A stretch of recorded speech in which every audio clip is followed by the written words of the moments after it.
using, yeah. All right, a couple months later, we're here.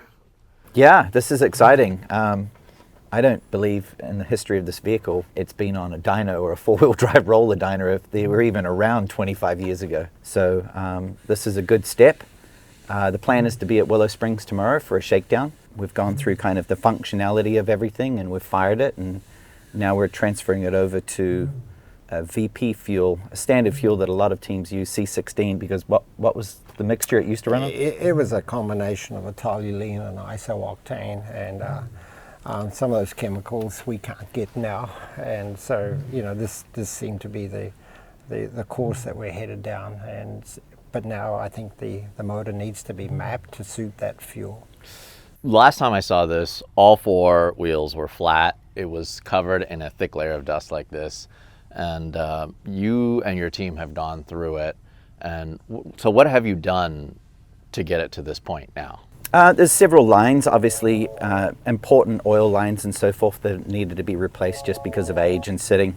Obviously brake systems completely been gone through, and new fluid and bled to make sure it's safe on course for when we go to Willow. Your standard items, but it was actually really remarkable. There was a little bit of fuel still left in the cell. Thankfully it's not very corrosive. So we just kind of put a battery on it and said, let's see if it will turn over. And it turned over and fired straight up.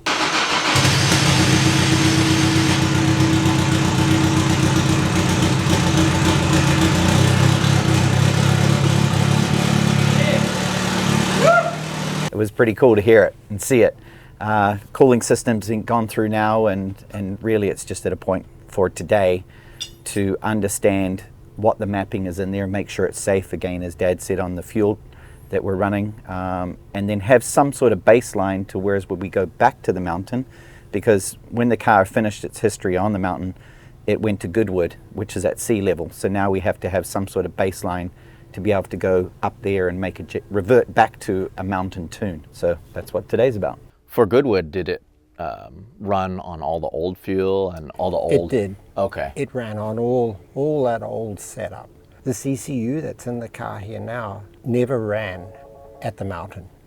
So, we're dealing with a couple of new issues here that we need to obviously calibrate and get organized for that higher altitude, and, the different air pressures and so on. Right, and one of the things that you were saying before, when you actually ran this at Pikes Peak, you didn't need to worry about the motor. You worried about the chassis, you worried about building everything around the motor. Toyota actually took care of the power plant. Yeah, they took care of the power plant, did all the tuning on that, and then set that up for the altitude. And, we did a lot of testing at the mountain, days and days of testing to refine that tune, which was in the old Celica. And of course that motor and spec is the same as what's in the Tacoma. So basically that data from 94 has sort of transferred over to the Tacoma for the late 90s when we raced this last.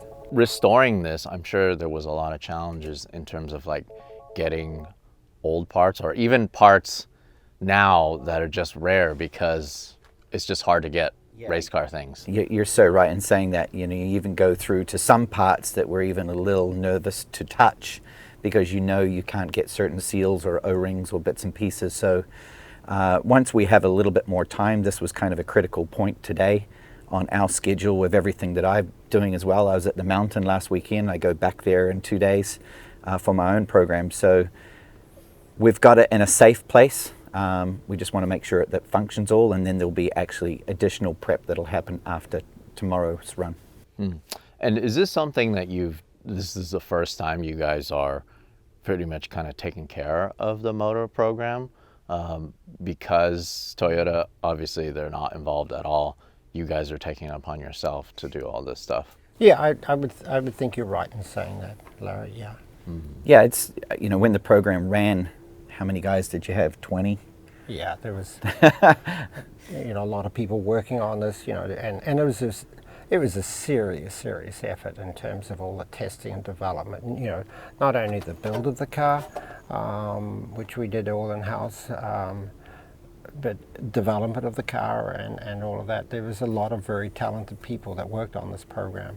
that have all moved on to other ventures in their lives, and so fortunately Rhys and his team here have been able to grab hold of this, and here we are today, bringing it back to life.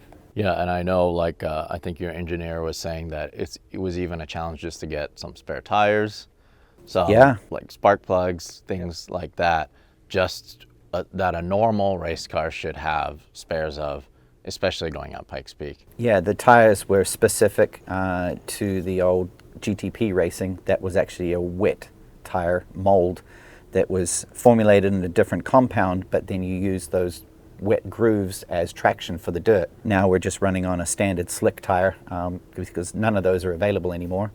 And then again, on spark plugs are all specific, everything. It's not being put back to 100% of its performance level, and that's really not the task at hand here. It's just for Dad to have some fun. Pennzoil, this is really their creative idea to have a historic piece that reflects on when this car was at its peak and when it ran, and now celebrating 100 years of Pikes Peak. And actually for me to go and see unlimited class cars being built today, even this last weekend with the Huna Pigger, whatever they call it, Ken's car, this car in my mind is equal, if not even still further ahead in design and development. Pretty remarkable considering it's 25 years old. Yeah, that's incredible. I mean, that's one of the things, Pennzoil, they're really taking advantage. They're like tugging on the heartstrings of all these people who love motorsports and followed Pikes Peak and followed just that era around that time, and it's like bringing it back for the 100th. You guys must have been getting so much people reaching out since you guys announced this project, right? Oh, yeah, for sure. And direct messages on Instagram and people texting, and again, even going this past weekend, you have volunteers that are on the mountain that were super young when this car was performing, and now an opportunity for them at an age that they want to reflect and remember that and hear those sounds and the echoes through the mountain. It's special for a lot of people, including just a small group here today. What about you, Rod? Did a lot of people reach out to you? Yeah, a lot of friends. Some are traveling from overseas to see it run one more time. It perhaps surprised me.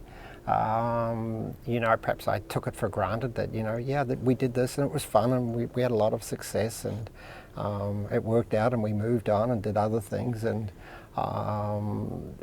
when Rhys and crew here, worked to get it back on the mountain, it got a lot more attention than I really believed it would.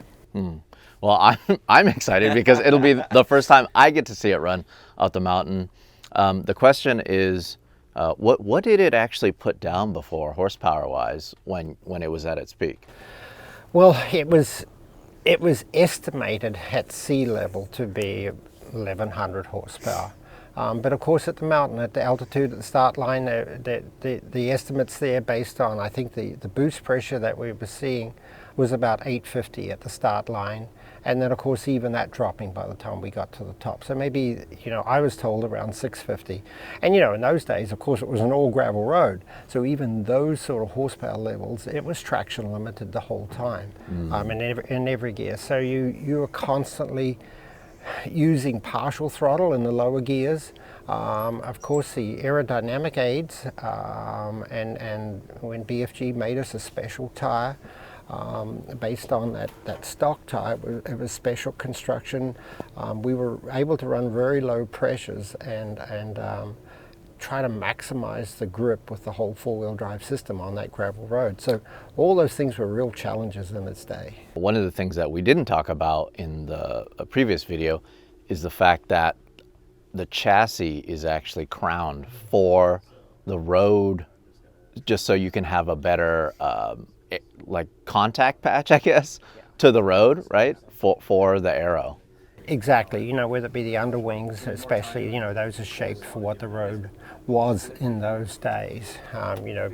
Just to when of course when it would rain, that rain's got to get off the road, and you don't want it running down the road. Otherwise, that creates those little mini canyons, you might want to call it. So yes, there was a lot of lessons learned when we built the Tacoma based off the experience of 4 years of racing the Celica on the mountain, and we applied all those lessons learned to this car. This one ended up 150 pounds lighter, and weight distribution better. So a lot of passion, you could say, with all the different engineers, keeping in mind that it was a motorsport event with no rules and regulations. We weren't limited by horsepower, we were limited by traction. We were not limited by aerodynamics. So we had freedom to develop all those things that we thought were going to make it a winning car at Pikes Peak. One last question before we start actually dynoing this thing. What would you be happy with power-wise today? 500. As we've sort of said before, we don't have the team, the budget or anything to do what we used to do. So it would be foolish to try to replicate the performance and the speeds and all that as what it used to go at. The time that has been put down is not the critical point. It's really just the visual and the sound of the car being back on the mountain, and it will still make that and produce that at a lower pressure. Right. So then 500 potentially. When you say 650 at the top, even 500 is not even that far from that, right? And on top of that, with the added traction, because you're running slicks now and it is a paved road, heck, who knows? It might even be faster than what it was before. I know from running production cars, this platform was quicker in numbers and time on the mountain than the Celica by a couple of seconds. Yeah. Or more. But but the road was never there. And that's because it was a dirt road and it needed to be blue grooved in or just the right amount of moisture, and to get that ultimate traction number, pavement has made it consistent. I've run production cars that were only 12 seconds off this car's total time when it was all dirt. So that gives you a variable of a production car that has half the horsepower and weighs twice the amount of weight, but it's only 12 seconds off, 1 second a mile. Yeah. So that's how much more the road has become so much faster. So could the car at a medium trim, driven swiftly but safe, break the time that the car set on dirt? I don't think it would be a problem at all. I mean, especially considering everybody's seen that video of you wheeling the absolute heck out of this at Goodwood, just using every bit of the road plus more, dipping a tire here and there. It'll be pretty incredible to see. I can't wait to see it. All right, so just to repeat what you said, on this all-wheel drive dyno, it made 693.3, which at the crank,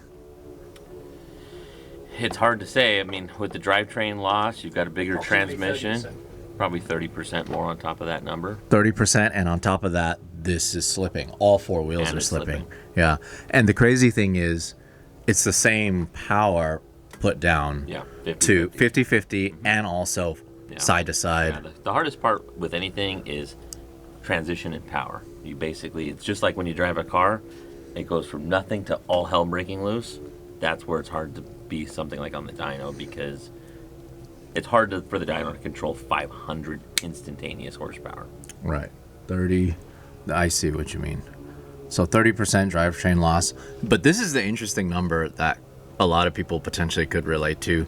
Yeah, so Mainline is an Australian-based dyno. Mainline, the Australians take a very sense of pride, right? So they look at brake-specific fuel consumption, and they want to make sure that the mathematics are correct as possible to give a proper outcome. Where in America, we always want to play who's got more horsepower. So DynoJet's numbers, they bump those numbers up so everybody feels great about themselves, the American way. But the Australians, they want to make sure that mathematically the numbers make sense. Right. And then the DynoJet numbers here says 790. Right. and then with a 30% loss, Top of that, it pretty much gets back to what it was before, 1100 Yeah. or more. it could be more. Yeah. Wow. So, and that's on a more modern fuel too. More modern fuel, tire slippage. And it's never been on a chassis dyno before, so Never been on a chassis dyno. Well, how was a dyno before? they just did a Oh, dyno, engine. engine dyno only. Oh, Never engine been on dyno. any kind of chassis. TRD engine dyno. Only. Probably. Interesting. And that's one step, but it's a whole new step to put it in the chassis and then dyno it again. So Yeah. Really cool. All right, so we're actually going to see it run, Yep. which is going to be really cool. Chris has finished with his etch a sketch. Yeah. That's just catch. Yeah. Yeah, so did an interview with Rod and Rhys here while the guys are tinkering on it. I actually went to grab lunch, have a meeting, came back. Now it's making the power that they're happy with, and they're going to do a final run. So I'm going to get that so you guys can hear it and see it. And yeah, so crazy. 9,500 RPM redline. Insane.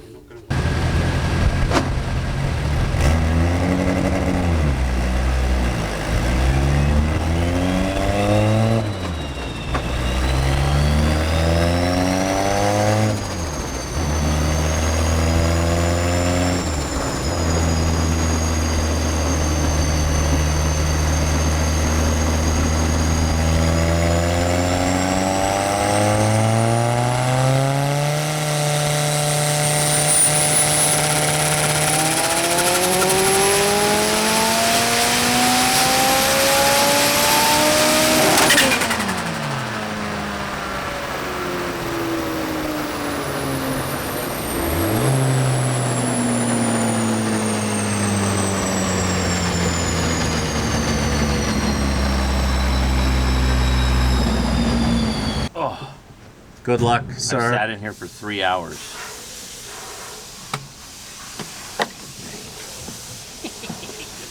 Godspeed. It's gotta feel weird to stand up, huh?